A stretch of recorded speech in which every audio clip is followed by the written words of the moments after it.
지난해 예산군 농민 200여 명이 벼 수매대금을 받지 못하고 있다는 소식 전해드린 바 있는데요.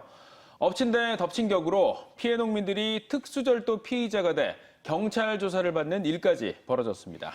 다행히 최근 농민들은 간신히 혐의를 벗었는데요.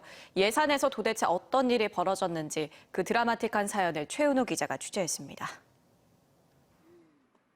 지난해 12월 미국 처리장 사기 사건으로 예산군이 발칵 뒤집혔습니다.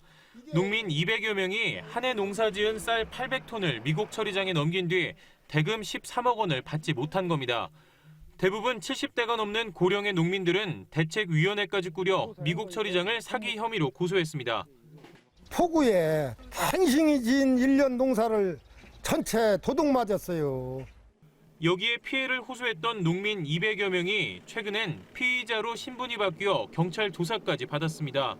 범죄 혐의는 특수건조물 침입과 특수절도, 쌀만 받고 돈은 주지 않았던 미국 처리장이 돈 대신 보관하고 있던 쌀로 갚겠다며 창고를 열어줬고 농민들이 이를 들고 나온 게 화근이었습니다.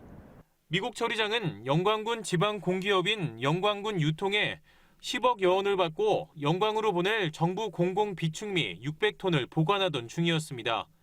이 쌀에 대한 소유권을 주장하는 영광군 유통이 불법으로 쌀을 가져갔다며 농민 212명을 고소한 겁니다.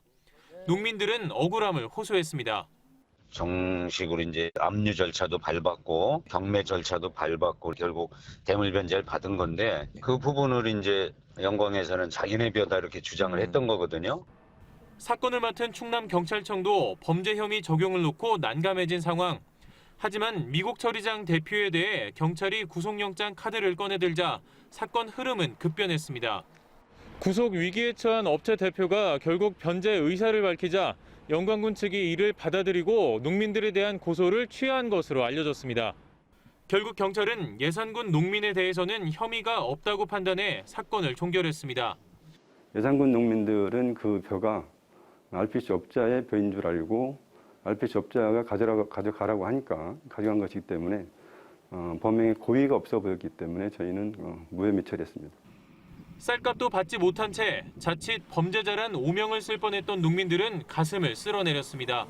TJB 최은호입니다.